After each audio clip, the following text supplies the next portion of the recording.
January 14, 2024, 3:17 a.m. Coordinated Universal Time marked the moment the operation officially began. There was no public announcement, no emergency broadcast interrupting television signals, and no visible movement detected by civilian air traffic control systems. To the outside world, the night unfolded like any other. Inside secure facilities scattered across multiple continents, however, the atmosphere shifted instantly. An encrypted transmission moved through classified military networks, passing through hardened servers, submarine communication relays, and orbital satellites designed to operate during nuclear conflict. The message was short. 3 words. Proceed. No deviation. Those words reached every element assigned to the mission within seconds. Fighter pilots already strapped into cockpits deep inside hardened shelters. Naval commanders aboard vessels positioned beyond commercial shipping lanes. Cyber warfare teams seated in windowless rooms surrounded by glowing terminals. Intelligence officers operating under diplomatic cover inside hostile territory. The operation was designated Operation Black Silence, a name chosen deliberately for what it implied rather than what it revealed. Its objective was never spoken aloud outside a handful of secure rooms. Its existence would never be acknowledged in official records. The origins of Operation Black Silence stretched back more than 6 months earlier, when Western intelligence agencies began detecting anomalies inside a coastal nation that had quietly collapsed without ever declaring itself failed. On paper, the state still existed. It maintained an anthem, a flag, and a seat in international organizations. In practice, authority had fractured. Entire regions were controlled by armed groups, criminal organizations, and former military commanders who no longer answered to a central government. Amid that chaos, analysts identified something unusual. A network operating independently of local power struggles. It did not engage in public violence. It did not issue statements or propaganda. It did not seek legitimacy. Instead, it focused on infrastructure. Undersea cable landing sites. Coastal radar stations. Fiber optic exchange points. Facilities built decades earlier during Cold War contingency planning and long forgotten by local authorities. Signals intelligence provided the first warning. Intercepted communications revealed encryption protocols inconsistent with regional capabilities. Traffic volume increased at precise intervals, always during narrow windows of reduced satellite coverage. Satellite imagery soon confirmed the pattern. Convoys moved exclusively at night, without headlights, maintaining exact spacing and speed over long distances. Ports classified as abandoned showed signs of recent dredging and structural reinforcement. Radar systems believed inactive briefly powered on, transmitted data, then went dark again. Intelligence professionals recognized the pattern immediately. This was not improvisation. It was discipline. It was planning. It was rehearsal. As weeks passed, analysts from multiple agencies compared findings. Power fluctuations coincided with convoy movements. Maritime traffic rerouted subtly but consistently around specific coordinates. Local military units were observed rotating personnel away from sensitive installations shortly before unexplained upgrades occurred. By late November, the conclusion became unavoidable. This network was not preparing to defend territory. It was preparing to project power outward. Further investigation revealed the most alarming detail of all. The network had established redundancy. If one node was compromised, another could immediately assume control. Data mirrored across hardened locations. Command authority decentralized yet synchronized. It was the architecture of a modern military system, embedded invisibly within a broken state. Intercepted communications suggested coordination beyond national borders. Not ideological allies. Not proxy groups. State-level actors operating through layers of deniability. Analysts warned that once activated, the system could disrupt international shipping lanes, interfere with civilian air traffic, and compromise undersea communication cables carrying a majority of global data flow. The potential economic and strategic consequences were unprecedented. Decision-makers understood that once the system went live, dismantling it would require open conflict. The window to act quietly was closing. The authorization process unfolded without debate. There would be no diplomatic warnings, no sanctions, no public accusations. Exposure alone would trigger escalation. The objective was defined with surgical clarity. Remove the system before it could activate. No occupation. No regime change. No visible footprint. Every action would be deniable. Every participant would disappear back into classified silence. Operation Black Silence was not designed to send a message.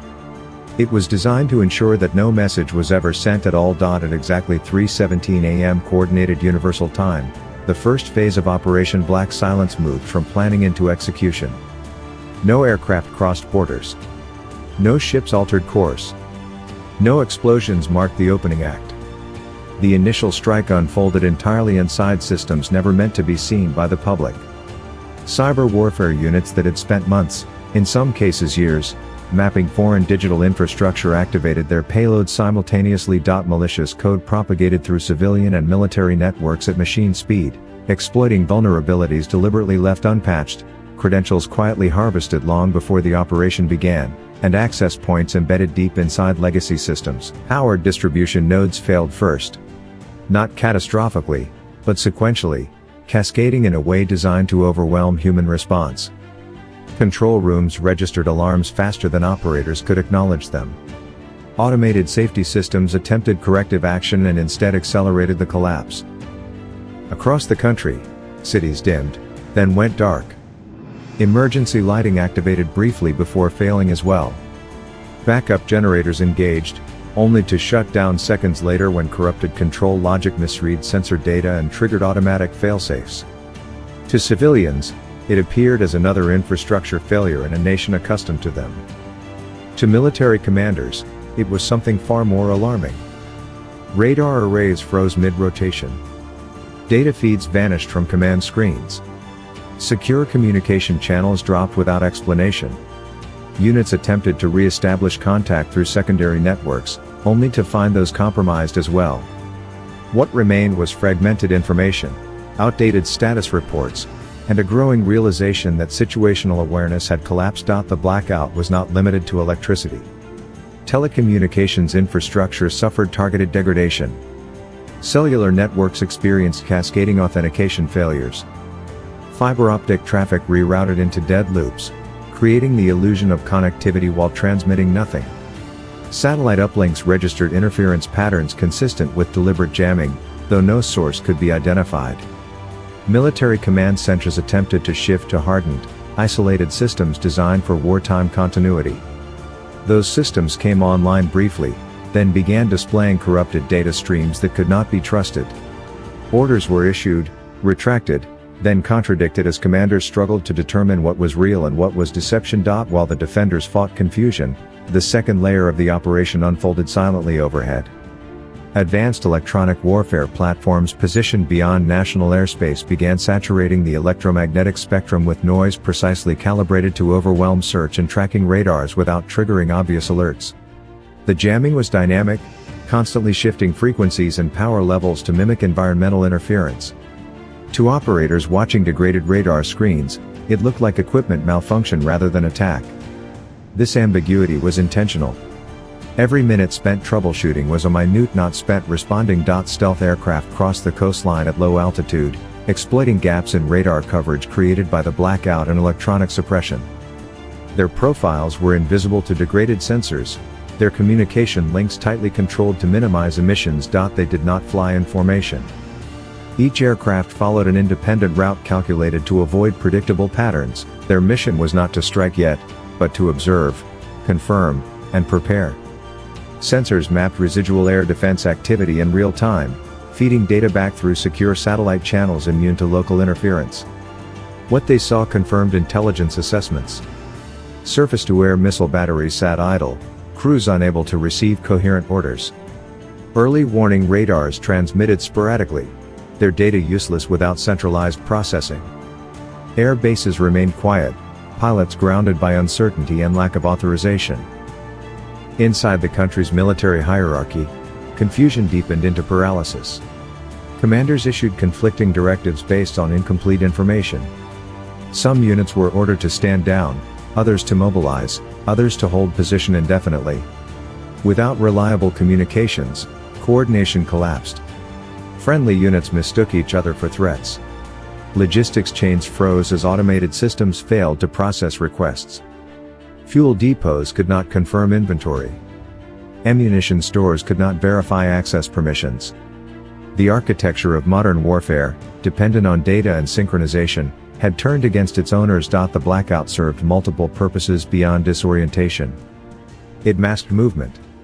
Satellite imagery degraded as ground-based reference points vanished into darkness.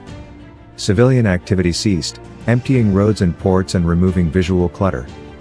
The absence of normal electromagnetic noise concealed the subtle signatures of inbound assets. Above all, it bought time. Time measured not in hours, but in minutes and seconds, each one critical. As the blackout stabilized into controlled chaos, strike aircraft received final confirmation. The environment was permissive. The defenders were blind. The window was open. Precision-guided munitions were armed, but still withheld. The doctrine of Operation Black Silence demanded restraint until every variable was confirmed. This phase was not about destruction. It was about control. The enemy did not yet know they were under attack. They believed they were experiencing internal failure. That misunderstanding was the most valuable weapon of all. By the time the first distant explosions would eventually be heard, the outcome of the opening phase was already decided. The system the network depended on had been hollowed out from within. Command authority had fragmented. Awareness had collapsed. And deep in the darkness, forces invisible to those on the ground were already moving toward objectives that could no longer be defended. With the blackout stabilized and hostile command structures effectively blind, Operation Black Silence transitioned into its third phase. This was the point at which restraint gave way to precision. The objective was no longer concealment alone, but irreversible dominance. Deep inside secure airborne command platforms orbiting far beyond visual range, authorization codes were validated and cross-checked. The environment was confirmed permissive.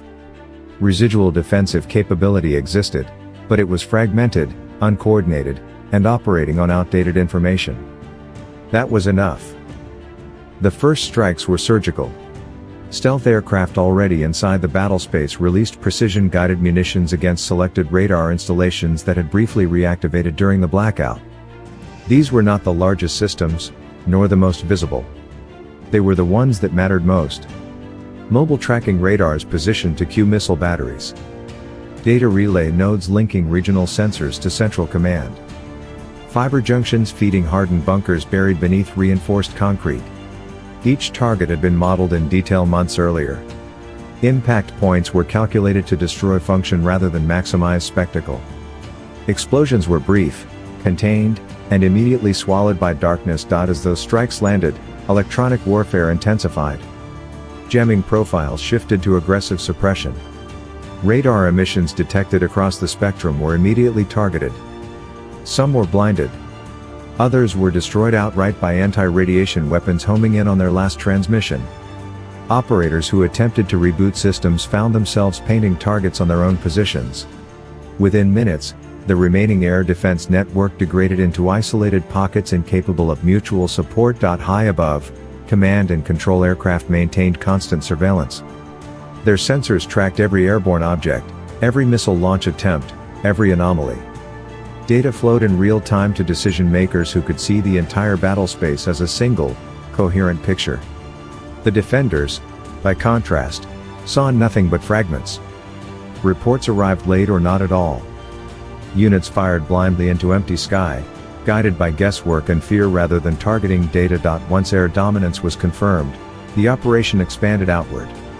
Precision strikes hit military installations across multiple regions simultaneously. Not all were critical to the primary objective. Some served a different purpose. Distraction. Confusion. Saturation of response.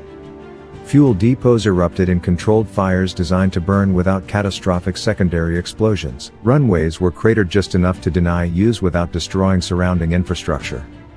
Command buildings collapsed inward, trapping equipment and personnel but minimizing collateral damage beyond their walls. The timing was deliberate. Explosions erupted miles apart within the same minute. To those on the ground, it felt like the entire country was under attack. In reality, The strikes formed a carefully choreographed pattern, drawing attention away from the true axis of movement. Military units scrambled toward burning facilities, abandoning positions that intelligence planners had predicted would be left undefended in such a scenario. The defenders reacted exactly as expected. Naval strike assets contributed from beyond the horizon. Cruise missiles launched from submerged platforms skimmed the surface of the sea before rising sharply to strike coastal surveillance sites and hardened communication bunkers. Their flight paths avoided population centers, threading through corridors mapped in advance. Each impact removed another layer of awareness, another potential warning that could have compromised the next phase. Throughout the strikes, unmanned systems played a critical role. Drones loitered silently above key locations, providing persistent surveillance and battle damage assessment. When a target was confirmed neutralized, it was marked and removed from the engagement cycle. When something survived, follow-on strikes were executed within seconds. There was no pause, no debate, no hesitation. The tempo was relentless by design. By the end of the suppression phase, the skies belonged entirely to the attacking force. Any hostile aircraft that attempted to launch would have been detected, tracked, and engaged long before reaching altitude.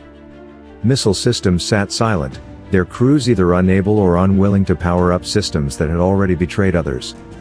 The defenders had lost not just capability, but confidence. On the ground, the psychological effect was immediate.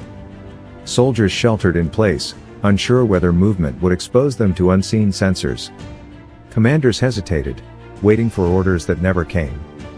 The architecture of modern warfare, dependent on coordination and information, had collapsed completely. What remained were isolated individuals reacting to explosions they could not contextualize. This was the moment the operation had been built around. Air dominance was not the end state. It was the enabler. With the sky secured and attention diverted, the final phase could begin. Deep in the darkness beyond the coastline, assets that had not yet been revealed received their signal. The path was clear. The environment was controlled. The most dangerous portion of Operation Black Silence was about to unfold, not from above, but from below the radar, where no one was still watching. With air dominance firmly established and enemy attention fragmented across multiple regions, Operation Black Silence entered its final and most dangerous phase. Unlike the precision strikes that came before, this stage could not be executed remotely. It required physical presence inside hostile territory, where failure would not be absorbed by distance or deniability. Deep beyond the coastline, rotary wing aircraft lifted from vessels operating in international waters. They flew without lights, without external markings, and without radio communication. Their routes had been calculated to exploit terrain masking, radar blind zones, and the lingering effects of electronic suppression. Flying at extremely low altitude, they blended into the noise of wind and sea, invisible to sensors that were no longer trusted by those meant to operate them. Inside the aircraft sat operators selected not for rank, but for experience. Veterans of conflicts that never made headlines. Individuals trained to operate autonomously when communication failed and extraction was uncertain. Their objective was not symbolic leadership, not political figures, but infrastructure.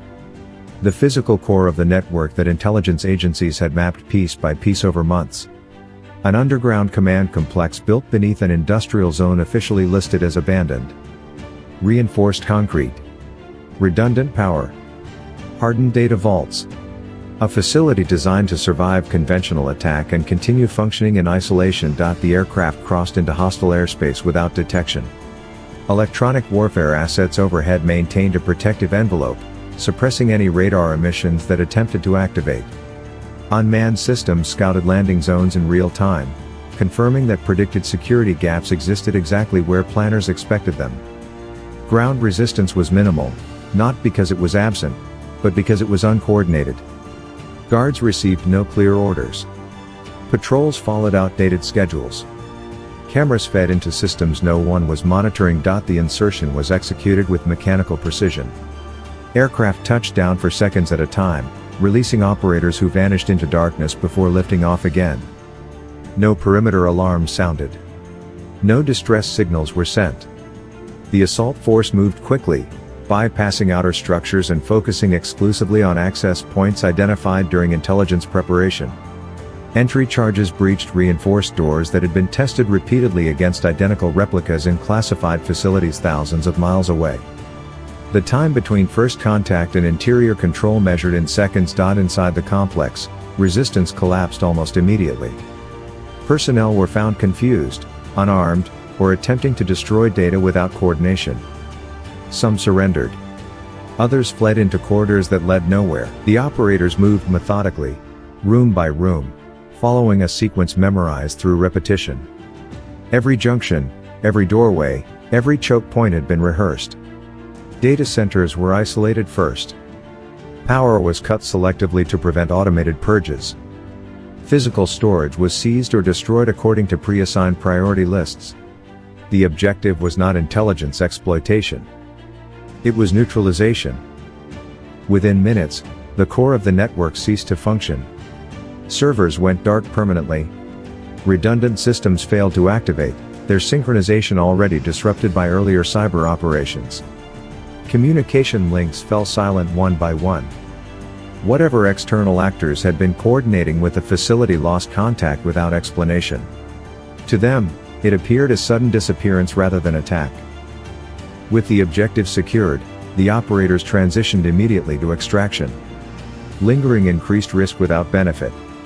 Demolition charges were placed in structural nodes calculated to collapse the facility inward, sealing what remained beneath layers of concrete and earth.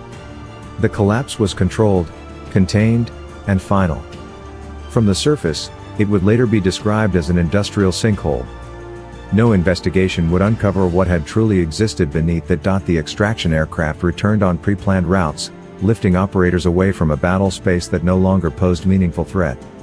Overhead, air assets maintained dominance until the final moment, ready to respond to any last attempt at interception. None came.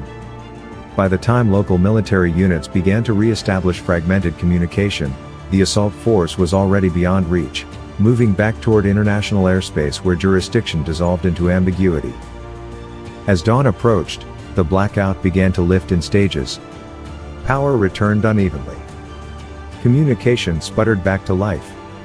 Commanders attempted to assess damage and issue reports, but the picture made no sense. Systems had failed without obvious cause.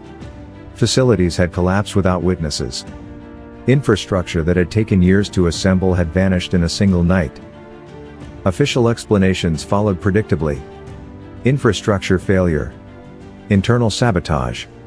Industrial accident. No foreign involvement was acknowledged. No retaliation was ordered. The absence of evidence became the final layer of the operation. Operation Black Silence ended without ceremony. No medals were publicly awarded. No statements were issued. Participants returned to assignments that would never reference what they had done. In classified circles, the operation would be remembered not for its firepower, but for its silence. A reminder that modern warfare is not always announced with explosions or declarations, but sometimes concludes before anyone realizes it has begun. The system had been removed. The threat never activated. And the world moved on, unaware of how close it had come to something it would never understand.